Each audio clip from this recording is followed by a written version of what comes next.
Welcome to the Pooch Parenting Podcast, a podcast for parents with dogs. I'm Michelle Stern, a certified professional dog trainer, mom, and former teacher. Living with kids and dogs at the same time can feel like a circus. I know because I lived it too. Join us as we interview a variety of experts and parents to discuss topics that will make parenting with dogs easier, safer, and less chaotic. Also, you can love living with your dog again.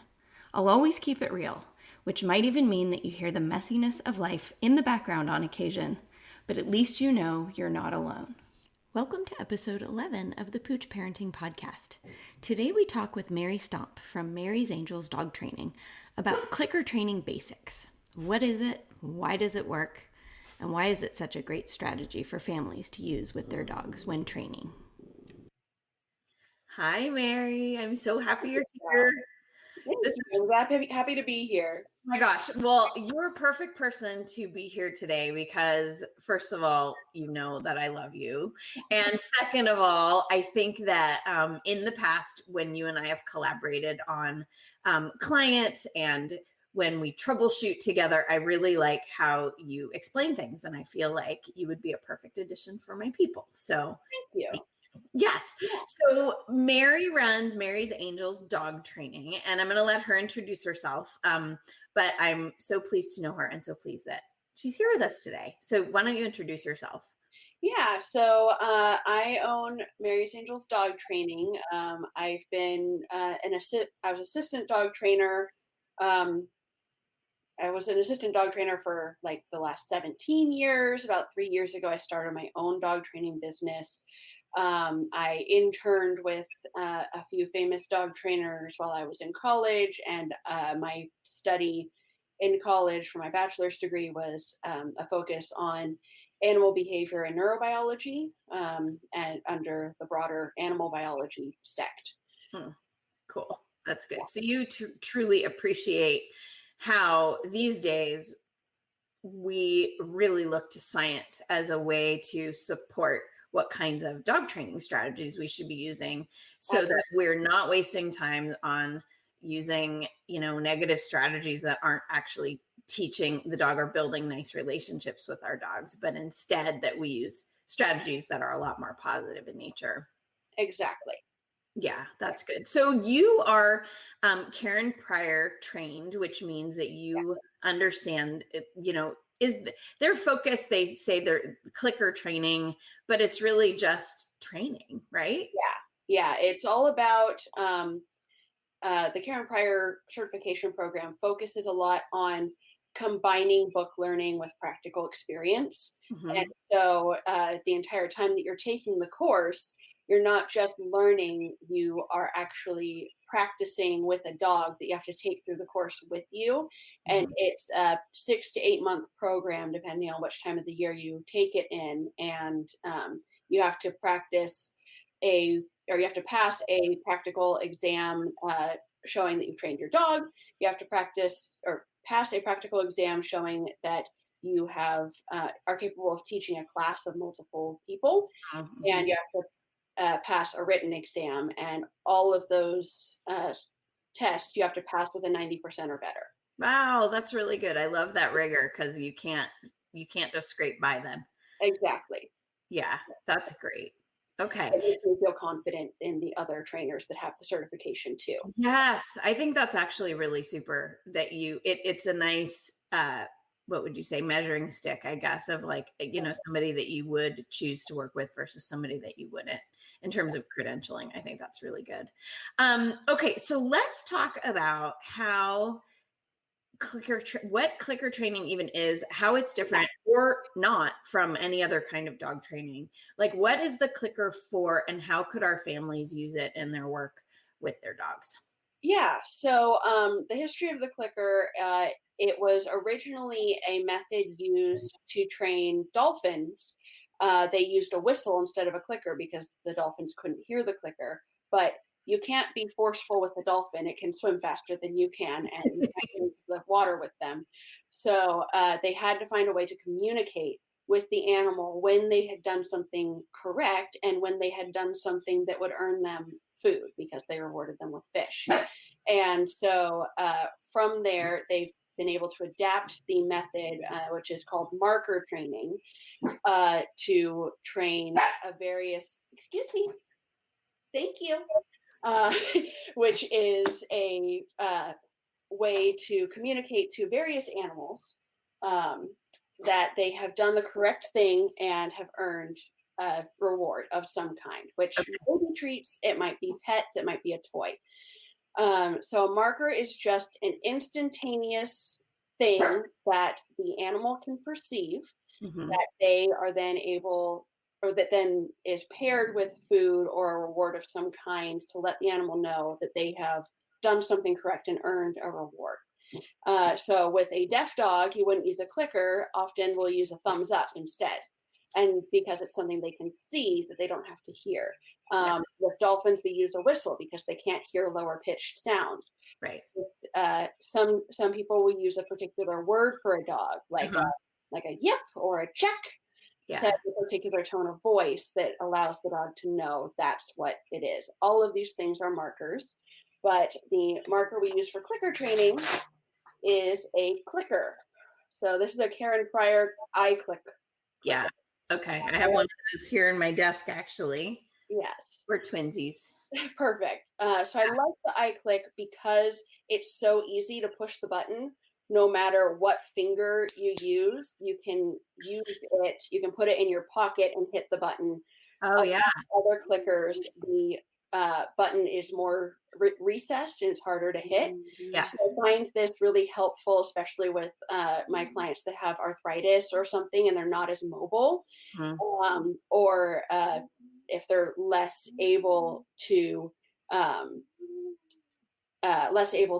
access the clicker or have very large fingers. I've had a couple of men with very large fingers who had trouble getting down to the recessed buttons. And I've even seen that some people have, because there's this thing on the end that some people have like a little like a bracelet thing that they can slip it around their bracelet. I've even seen some people have a little ring with the little button on it. And I've heard some people, including Denise Fenzi, which surprised me, since her hands were sometimes busy or full because she does bite work with her dog, that she does a mouth kind of click. Yeah, you want to do it double. The dog then, because if they're used to a clicker, you want it to sound is a double sound. So let me click and treat my dog because I don't want him to think I'm not treating him. So right. You have to do a, because it's a down and up. Right. Oh, that's a good point. Okay. And so the purpose of a clicker is that it is a unique sound that they don't hear in everyday life. Okay.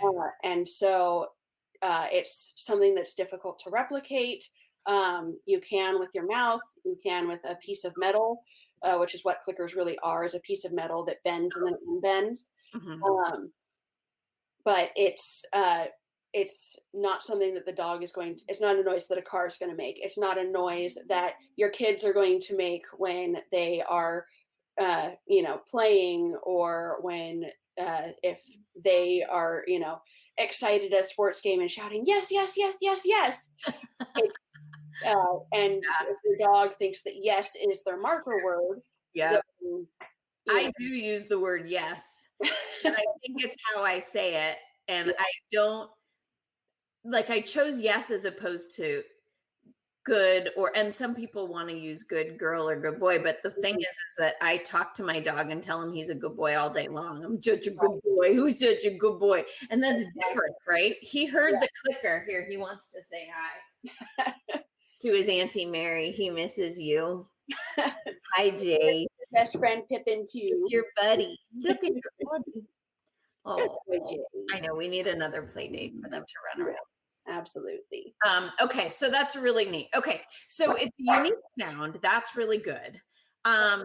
So how do you use it? Give me some examples of when you might use this thing. So you want to use it the exact moment that the animal does the correct thing. Okay. So, and it's mostly used for teaching a new behavior. It's not necessarily always used continuously. Okay. So when you're teaching a new behavior, like go to your bed or sit or touch or something like that, you click the moment that the dog does the right thing. It's Okay. especially useful for very fast, energetic dogs. Right. You know, oftentimes I'll get a puppy who's just so energetic, he can't sit still. And so he'll drop into a sit and then pop right back up and come wiggling over to me. And so if you can click the exact moment that his butt touches the ground, then you've communicated that's what I'm treating you for, not for you The standing back coming. up, coming back over. Okay. Okay. That makes perfect sense. Yeah. I think that's a really nice picture, actually, in my head, to capture an item in motion at the time that they did the thing you want. And that makes me think of a study that I heard about, which I thought was so interesting, that there is an Olympic diving coach Mm-hmm. that was using clicker training on his divers Mm-hmm. at the exact moment that they're falling through the air when their toe is pointed in just the right way or whatever, because somehow that the way their body felt at the moment that they heard that click somehow is Yeah. an effective So teaching if I strategy. can talk about the neurobiology about Yeah. that for a moment. Yeah. So it the sound of the click becomes so ingrained in the brain that it creates a mental snapshot of the sense memory. It creates a mental snapshot in the animal or person's mind of the exact moment, how they felt, what position they were in, That's why. because it releases so many endorphins when they hear that click because they know that they've done the right thing. And it creates a sense memory that makes them want to repeat that in the future. And they're Okay. actually using it to teach surgeons how to hold their hands and their tools properly. And they have found, I believe I read that they have found that um, the surgeons that are being clicker trained are having less accidents during surgery. I love that. That just makes me so happy that um, good teaching is good teaching, period. Yeah. Doesn't matter whether it's with a sea lion or one of my best friends from college is a sea lion trainer. And I Mhm. first learned about all this stuff at the time. She was calling it a bridge. So Yes. it was a bridge between the action and the feeding of it, right? It carried you over. It's a similar thing. It's the marker.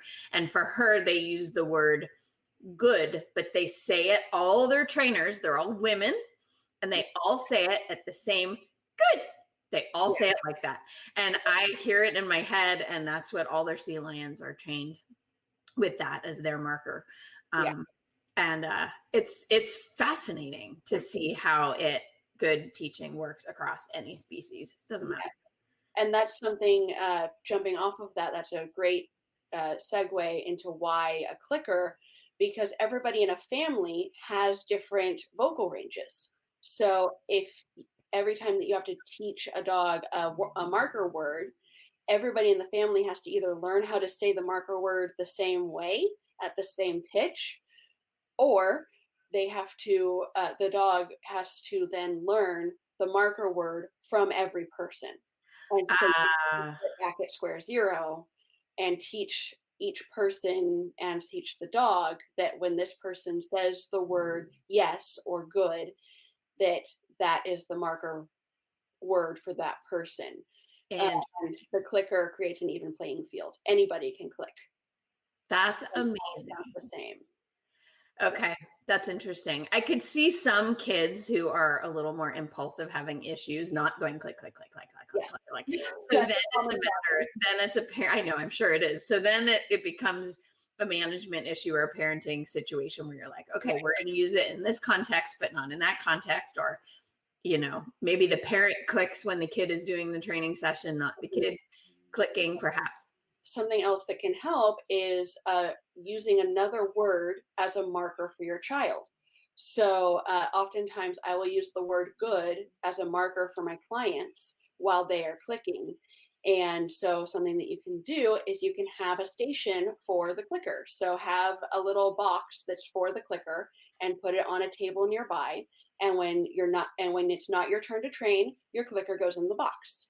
And good, here's a marshmallow, or here's a chocolate chip, or a sparkly star, or something, some sort of reward for the kid for putting their clicker in the box. Because I was going to ask you that. I think you got into my head as usual, where I was going to ask if you had any clicker management strategies, because I do think that is a comment that one of my newer clients just made, is that she told me that the puppy they got the breeder that they got the puppy from gave them a clicker and said that the puppy knew what the clicker meant and that they should use the clicker. But they sent them home with one clicker, and they're a family of 5, and nobody ever knew where the clicker was. And it just started to become really challenging, and they couldn't be consistent about it because it wasn't a consistent experience, right? Yeah.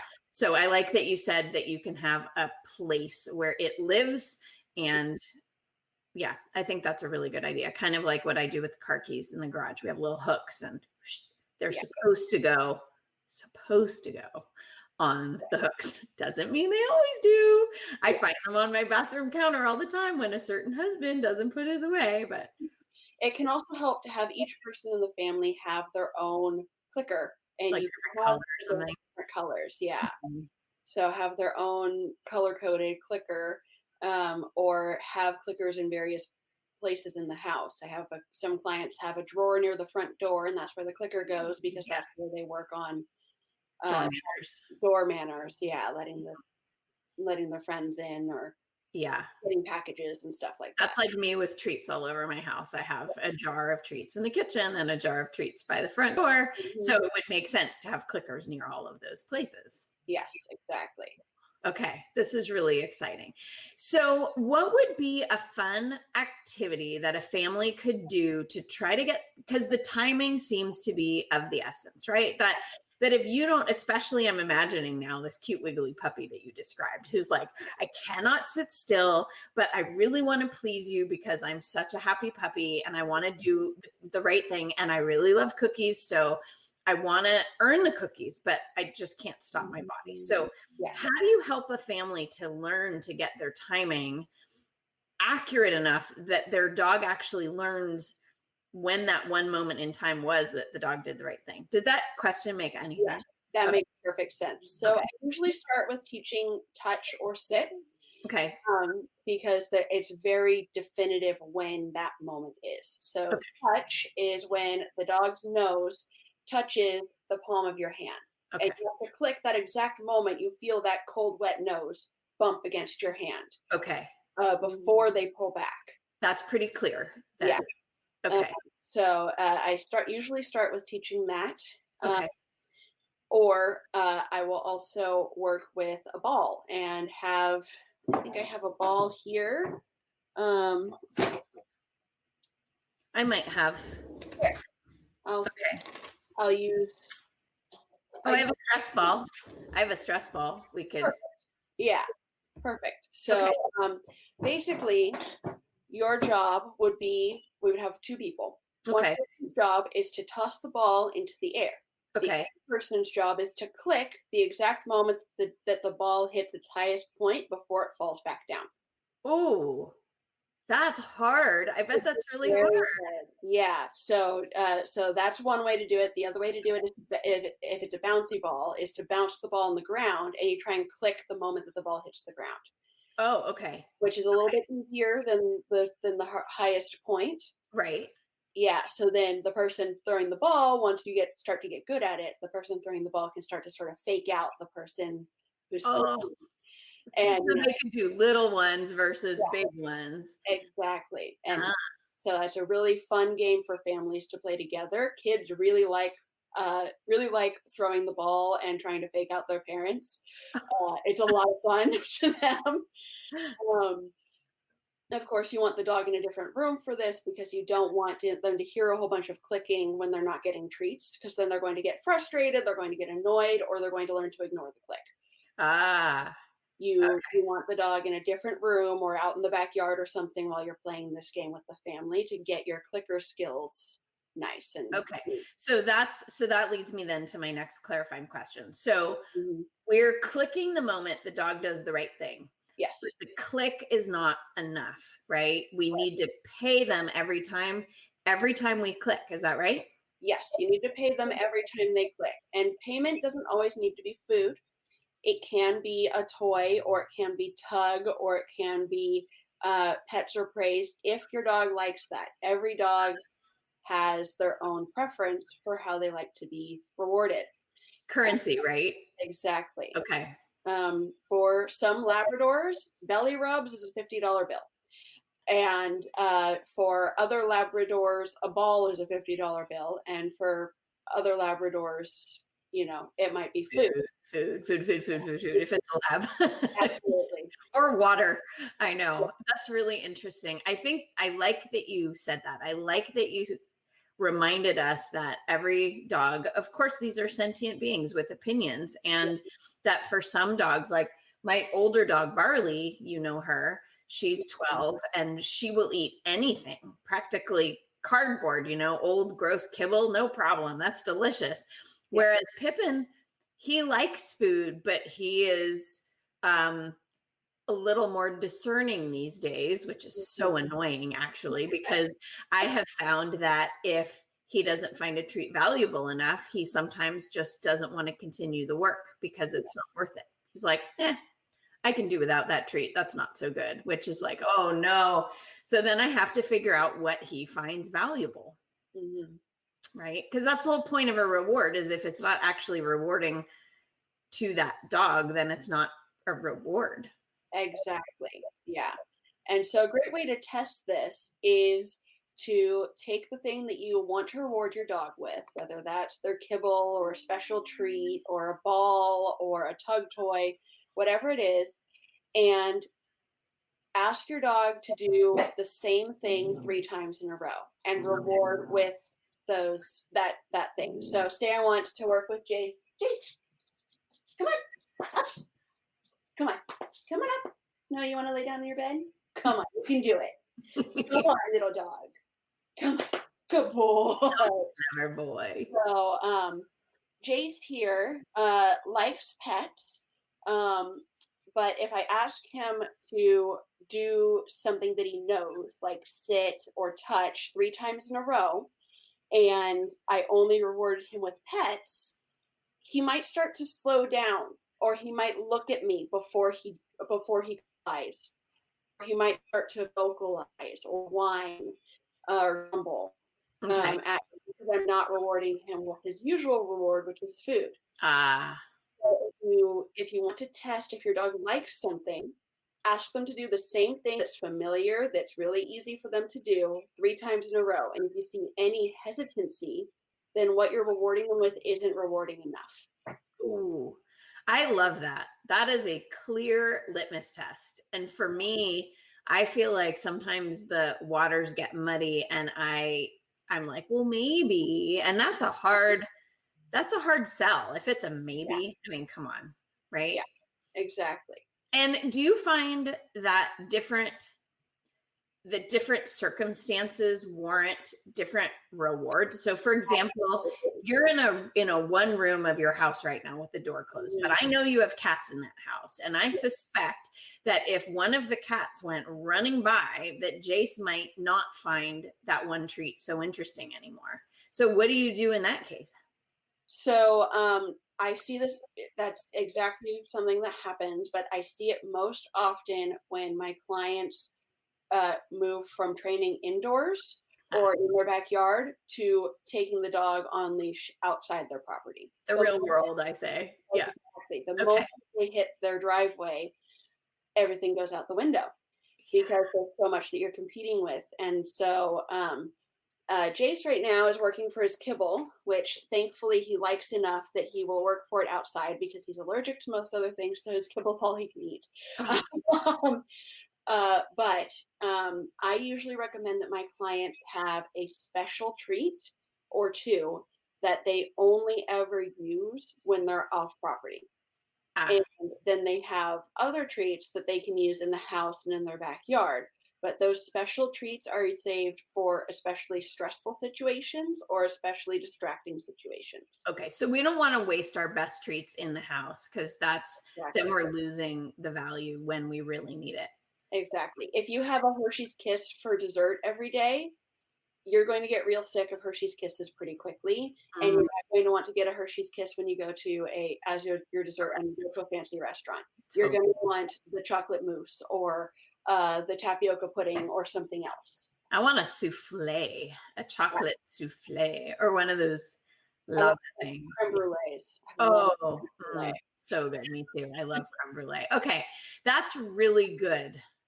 I am finding that I am experimenting with some foods, and I was on a walk with Pippin recently, and none of the treats that I had in my treat pouch were adequate. And I was like, I'm the lamest dog trainer around because I don't have a single thing in this pouch that he finds worth working for. And so to make us more successful, I just had to pick him up at one point and was like, we're just going to walk together in my arms. I'm just going to carry you because I can't motivate you enough using the rewards that I have to move where I want you to go. Exactly. So I'm going to remove the request from the situation and just help you. So that's really good. So a few things. And what in your experience are some examples of high value treats that your clients find their dogs will do anything for? Yeah. So I like, it takes a little bit of experimenting with each individual dog because each individual dog has their own taste. I have one dog who will only eat treats that are made of duck. Okay. That's a very expensive taste that dog has.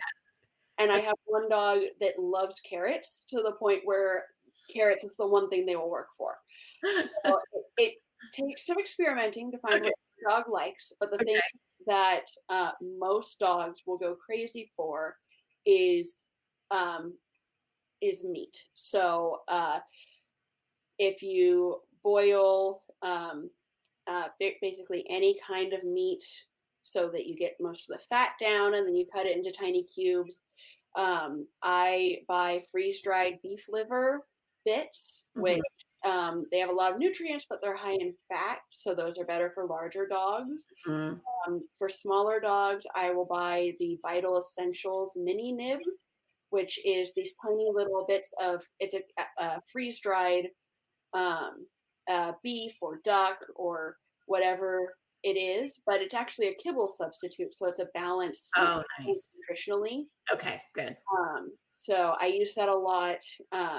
And most of my clients' dogs are very fond of that. Oh, good. Okay. That's really nice. I do find that string cheese works well for a lot of my client dogs and my own dogs. And it's very convenient. You know, I can buy it very inexpensively and I can keep it in the freezer and then maybe take 1 or 2 sticks out at a time to use over the course of a week. But I like that it comes in its own little wrapper, so I'm not getting a disgusting greasy pocket or treat pouch or whatever. So that's kind of nice. I always have a Ziploc bag inside my treat pouch. Yeah. That keeps it pristine because I don't want to continually be washing my treat pouch. Right.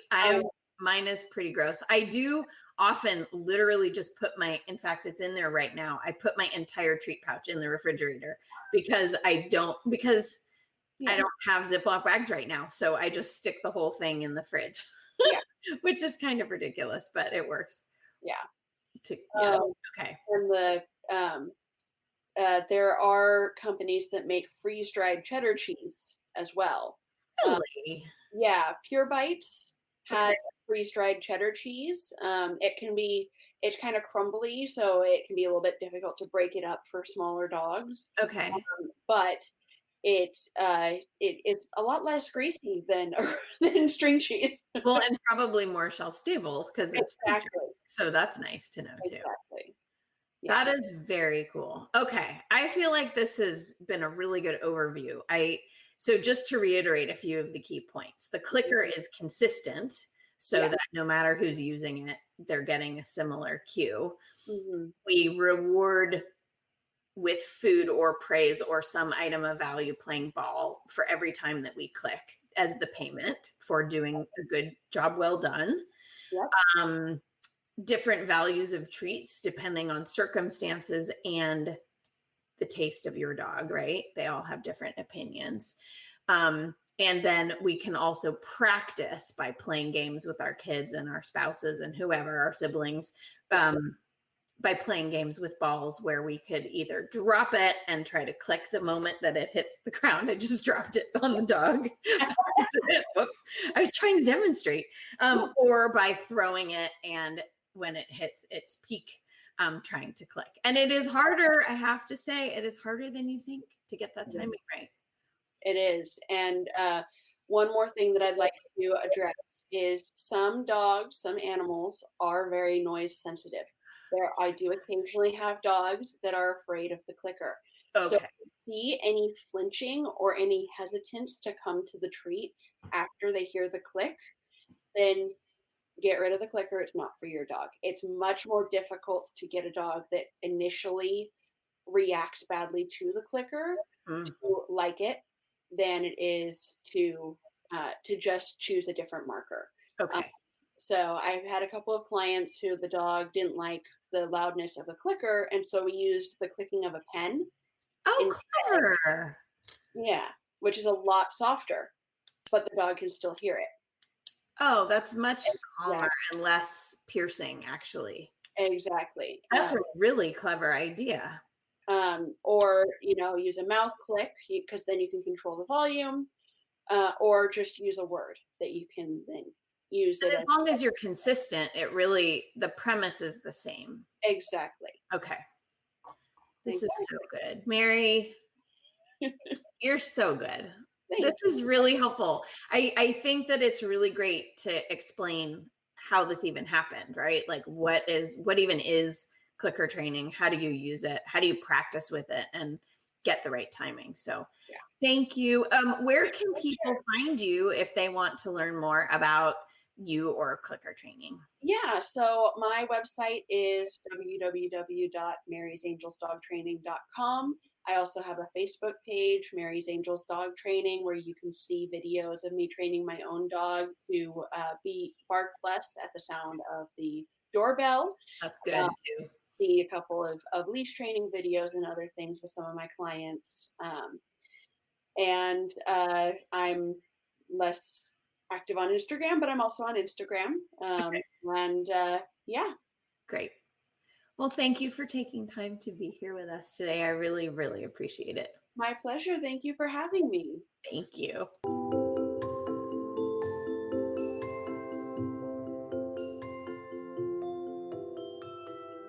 If you haven't already, please subscribe to the Pooch Parenting Podcast on iTunes or on the podcast app of your choice. If you're looking for ongoing support for your family with dogs, be sure to get on the waiting list for my Thriving Parents with Kids and Dogs membership at www.safekidsanddogs.com. And don't forget to follow Pooch Parenting on Instagram or Facebook. Thanks for listening.